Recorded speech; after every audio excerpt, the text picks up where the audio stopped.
Okay, so continuing with the January 23rd, 2025 hearing, this is going to be Jeff Nye's rebuttal to Ann Taylor's motion to suppress the IGG.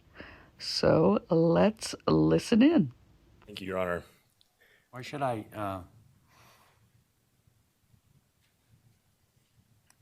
permit evidence obtained potentially by searching databases that by its own policies law enforcement said they wouldn't search? Hippler right out of the gate.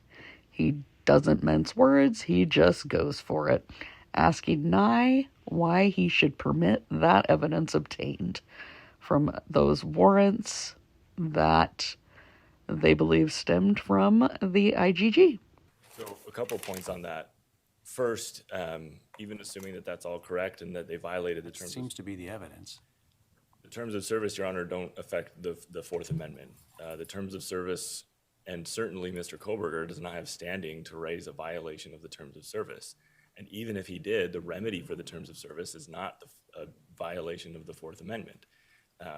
As we argued in our brief, the individuals, and as came out in testimony today, the individuals who are utilizing these databases, and we're talking about millions of them, are willingly sharing their information with each other, with millions of other people. But isn't there a subset that says, but I don't want these people to look at it? In some of the data, The FBI, as I understand the evidence, then says, okay, we agree, we won't search those ones.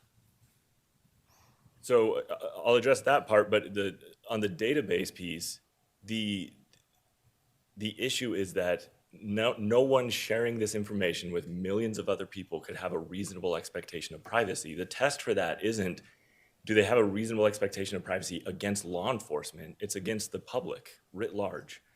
So Nye is kind of hitting at what my personal feeling was, that once you put your DNA profile into one of those databases, you're sharing it with millions of people. Now, I was thinking more along lines with you were sharing it with the people that run the website, but he's right. You're putting it into those genealogy databases so that you can find relatives. So that means that millions of people worldwide can search your profile.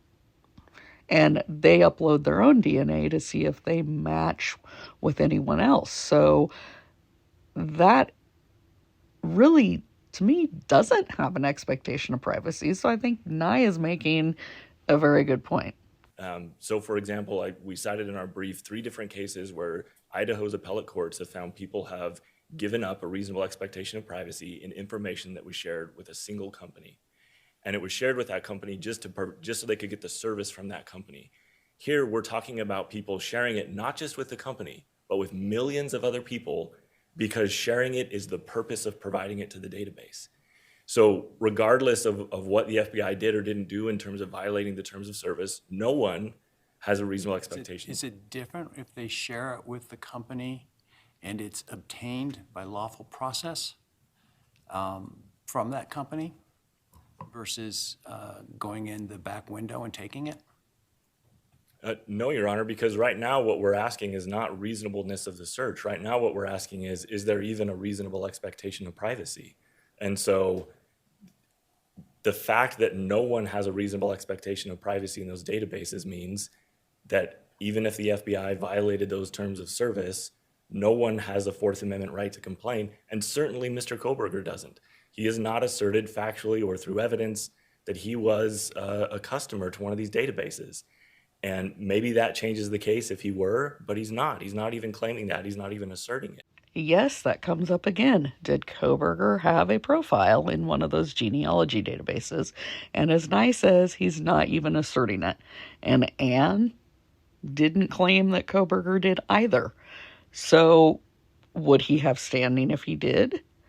Yes, he would have standing because he could try to say they violated his privacy. But again, would it really be a constitutional violation under the Fourth Amendment, or would he just have standing for a civil lawsuit because a terms of service was broken?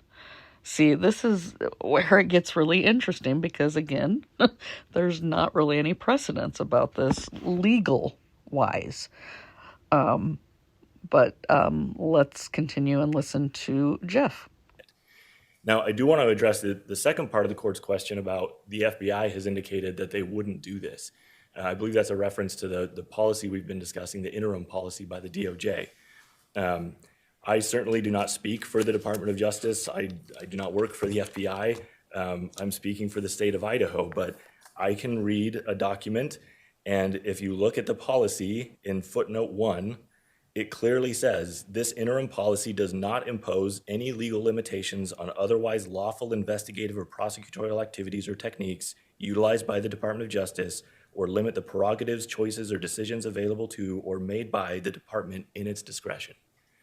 In other words, their first problem is they're relying on a policy at all. The U.S. Supreme Court has said policies do not equal Fourth Amendment violations.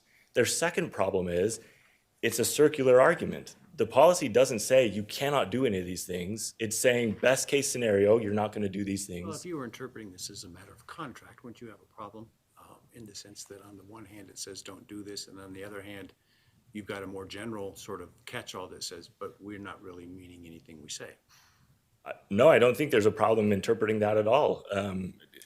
I think the problem is they are putting way too much weight on this policy as if it's somehow the law. And it's not. It's indicating, and we heard testimony today about best practices and what those mean. This is indicating best practices, but very clearly stating we are not limiting the Department of Justice to have to follow what's in this document as long as it's not limited by the law. And they're trying to use a violation of this policy or an alleged violation of this policy to say that they violated the law. It's circular reasoning. But despite all of that, the U.S. Supreme Court has said a policy violation isn't sufficient. Even the Department of Justice, as powerful as they are, they don't get to rewrite the Fourth Amendment by changing this policy. And that's very important what he just said there. They don't get to rewrite the Fourth Amendment by changing their policy. So the DOJ doesn't dictate law. They don't dictate the Constitution. So just because their policy says one thing does not mean that that legally has any basis. It's internal guidelines for what the agents should be doing. It doesn't mean they have to follow those things. And I think Nye basically just admitted that, well, yeah, okay, the FBI says they wouldn't do this, but right there in reading the fine print on their policy, it says they will violate their own policies. So I think it's pretty established. They went in the back door. We've heard what Ann said. We've now heard what Jeff said. But it's going to come down to whether Hitler wants to stick his neck out and try to make this a case that would definitely go to the appellate court. Try to make it almost a landmark ruling out of his little district court that would for sure get up to SCOTUS. And he doesn't strike me as the type that's going to do that. He strikes me as the type that's going to stick within the Idaho law and also laws decided by the U.S. Supreme Court precedent. Now, I do want to address, the defense is they're trying to pick and choose what they believe the searches are throughout this chain. And what they're leaving out repeatedly is where this DNA started. Where did the chain start? Well, it started at a quadruple homicide, at a crime scene. There is no case law anywhere that the state could find, and the defense has not cited any to suggest that there is a reasonable expectation of privacy in DNA found at a crime scene. And I want to talk about the Davis case, Your Honor, because it actually cuts against the defense. Davis is the case where it was a very unique set of facts. There was an investigation into a shooting. An officer went to the hospital, and when he went into the victim's room, he saw a bag of clothing. He seized that clothing under the plain view exception to the warrant requirement.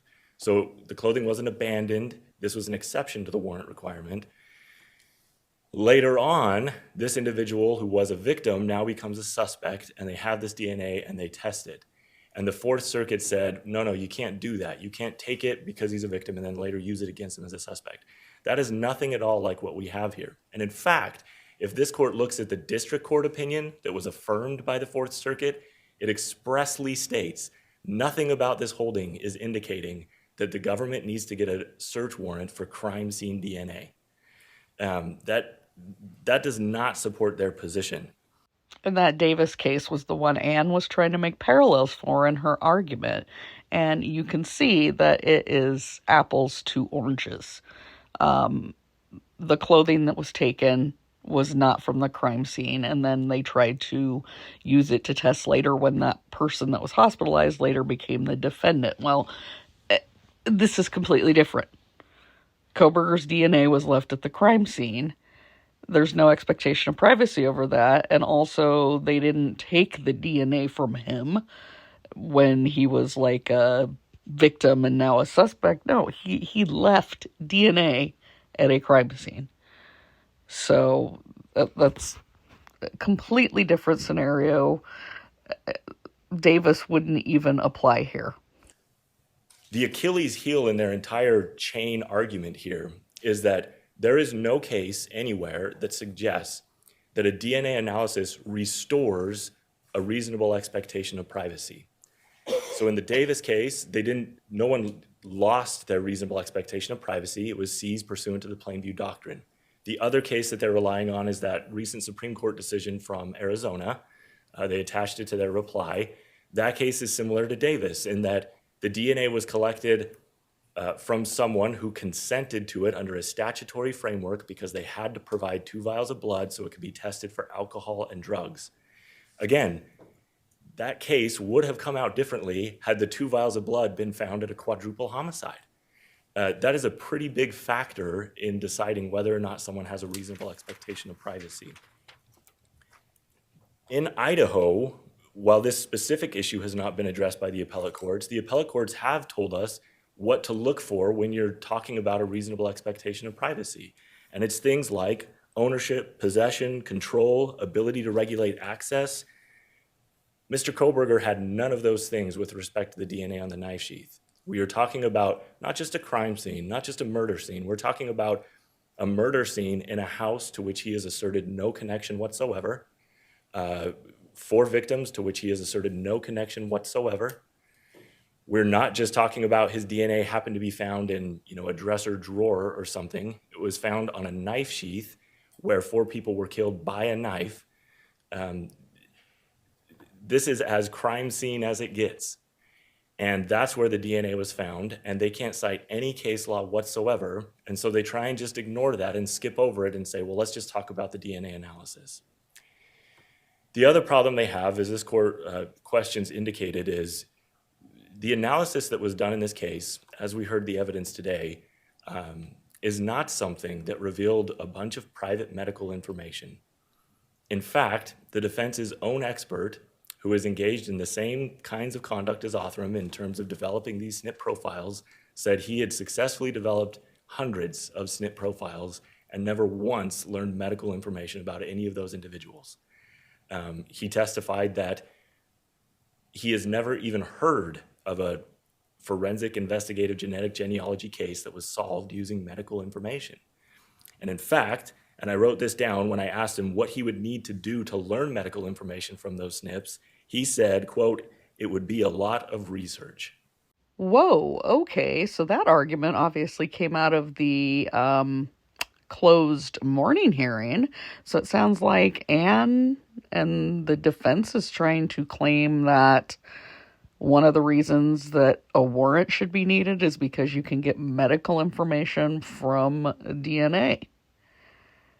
That's an interesting argument that I haven't really heard before, considering, again, it was left at a crime scene and you don't have an expectation of privacy over something you leave at a crime scene. But I don't think I've heard this argument before in relation to DNA identifying a criminal, that, well, it could be a violation because of medical information.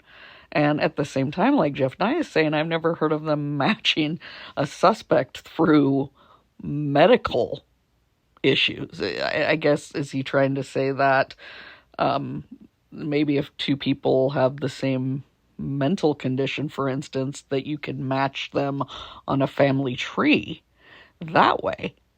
that would be interesting. That seems like a whole new can of worms, but without knowing exactly what was said during that closed hearing, we don't know what the argument was Anne was trying to make, but this just feels like kind of out of the blue that medical info is being brought into a DNA analysis when that's never been anything that's been used that I'm aware of for finding a suspect. So that's whole new can of worms, but let's continue. So the defense is positing this question of, they're saying the court needs to ask itself, what could law enforcement do with the DNA? And then decide whether or not there's a violation of the Fourth Amendment. But that's not what the U.S. Supreme Court says. In Maryland v. King, they were very clear when it comes to DNA, because the defense there was asserting the same argument. We have DNA. DNA can reveal a bunch of private medical information. And the U.S. Supreme Court said, quote, even if non-coding alleles could provide some information, they are not, in fact, tested for that end. So the question under the Fourth Amendment is not, what could law enforcement possibly do with this? The question is, what did they do? And in this case, there is no evidence whatsoever that they did anything to find out medical information about Mr. Kohberger. It was all related to ancestry and identity. And as the U.S. Supreme Court said in King, there is no greater privacy interest in DNA than in fingerprints, so long as law enforcement is limiting its activities to identification. And that's what we have in this case, is identification. I agree with Jeff there. That's a key point. As long as they're limiting their activities to investigation. I personally see nothing wrong with using fingerprints or DNA for identifying violent criminals. Now, the other problem that Mr. Kohberger has here is, in my view at least, he's been a little bit wishy-washy on the DNA on the knife sheath itself. You don't get to claim Fourth Amendment standing and then just say, well, that may be my DNA, but I have no idea how it got there. Again, the Idaho Court of Appeals has held in a couple different cases that if someone, for example, in one of the cases denied the existence of a bag that had been thrown out of the window, and the court said, well, you can't have a reasonable expectation of privacy in a bag that you deny exists. This is a very similar thing. We have a defendant who is trying to get the best of both worlds. He's trying to say, well, it's not my DNA and the state can't prove that, but he's also trying to say that he has Fourth Amendment standing. And that is not how the Fourth Amendment works. Exactly. You can't have it both ways. And like I say, I feel that the defense finally conceded it was his DNA on that sheath with the way they are fighting on this IGG and trying to say that he has standing over the search of the database without a warrant. So if he's truly going to try to say it's not his DNA on the sheath, then that whole argument against the IGG goes out the window. So which is it? You can't have it both ways, but I feel pretty confident that Anne has pretty much conceded it's his DNA. She's resigned herself to that fact. Your Honor, I also wanted to respond to an argument that was made in the reply brief, since I didn't get a chance to do it in the briefing. And this has to do with the trash pull in Pennsylvania.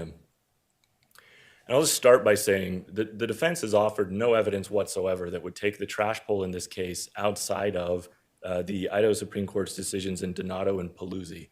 Paluzzi is very recent, came out in the middle of the briefing, in fact, and rejected the exact arguments that are being pressed by the defense here. Obviously, this court is bound by that reasoning. When the state pointed that out in their response brief, in the reply, the defense made an assertion that this case is different because the documents the state has provided are not clear on where the garbage cans were located, and that maybe the officers went up onto the driveway instead of collecting them from the street. Trash company collected it. Correct. I'm sorry, Your Honor, I misspoke. The trash company collected them on behalf of the officers. So that's new. We just learned that it was the trash company that collected it for law enforcement instead of law enforcement going and collecting it themselves. So, yeah, it would seem that that is also not needing a warrant, because if it's the trash company that collected it, then that definitely means it was put out at the curb ready to be picked up. They just did their regular pickup, I thought. And Correct. pulled over after they got out of the neighborhood and said, here's what we grabbed. Well, I do believe it was prearranged with the FBI for them to do that. But my point is just, I do think it's telling that they didn't provide the court with these documents that they believe are not clear. And I looked them up to make sure that they were. And in fact, there is an FBI report that was disclosed in discovery that details that the garbage cans were at the end of the driveway, at the end of the property. And at the end, it says, see video. And there was a video disclosed in discovery where you can see the officer's body cam as he drives by the house shortly before they look in the garbage cans. And they're in the exact place you would expect garbage cans to be when they're out for collection. Now, I do want to address something there. Was this FBI that had body cam video? Because we know there is no body cam of the arrest, because Pennsylvania State Police at that time did not have body cam video. So who was it that had body cam looking at the garbage? Was it FBI wearing body cam, or was it local law enforcement? So not Pennsylvania State Police, but like Monroe County Sheriff, or the town, Albrightsville Police for the town.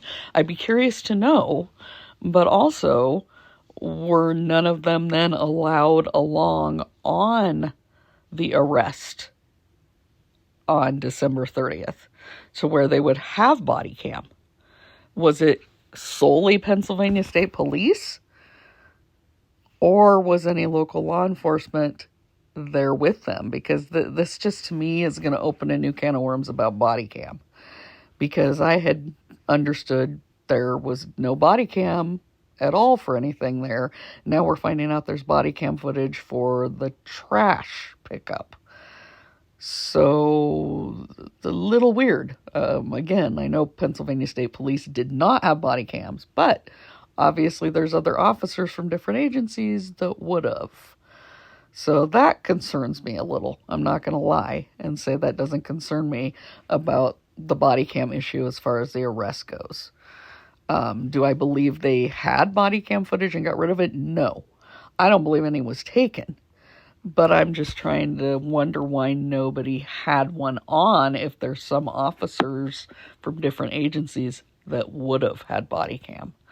That's kind of interesting to me, but a little off subject there. Let's continue on with this hearing. So they, of course, have the burden of establishing a search. They haven't presented any evidence to that. It's not sufficient for them to stand up here and say, well, it's just not clear. Which brings me to my final point, and that is Ms. Taylor continues to say there was a lot of secretive stuff happening in this case.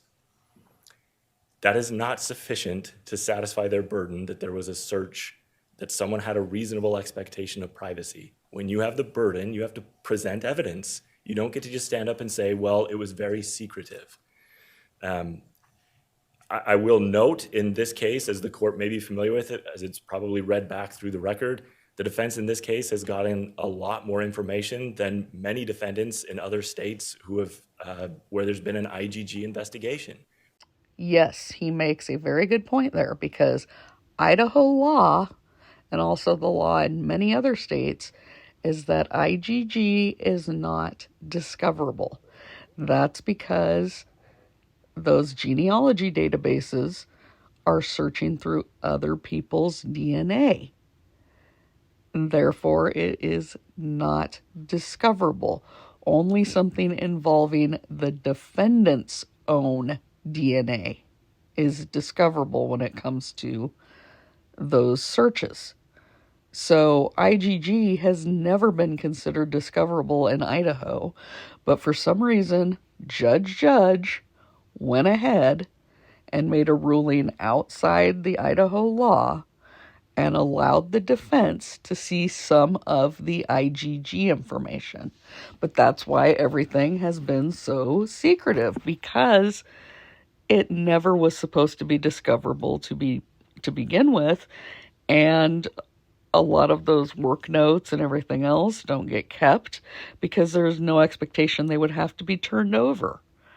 And so Jeff is correct in that in this case, there's been more IGG turned over to the defense in most cases because it just isn't something that's ever considered discoverable. And I still wonder what Judge was thinking when he decided to allow some of it to be given to the defense, because ever since then, Anne has just been trying to get more and more and more and more.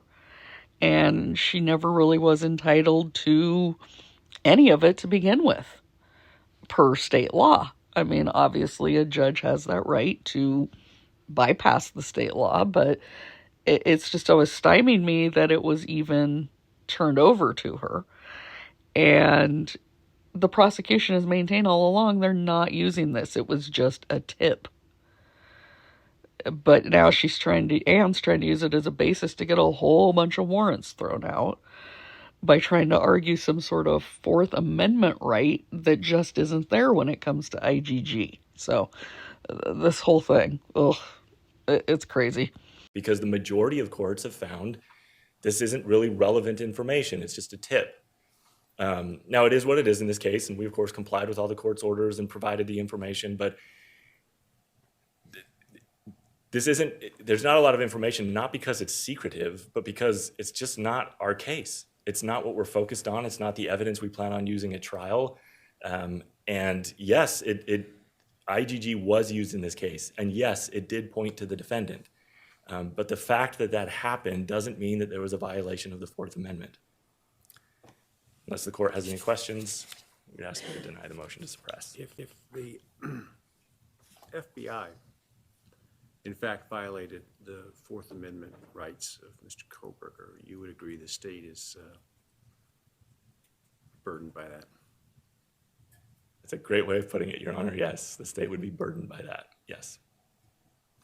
And yes, that's true. They would be burdened because if Hitler were to somehow decide, that would be beyond me why he would, but if he were to somehow decide that it is a Fourth Amendment violation, that the DOJ violated terms of service or their own internal policy, then any warrants where that tip was used would have to be thrown out.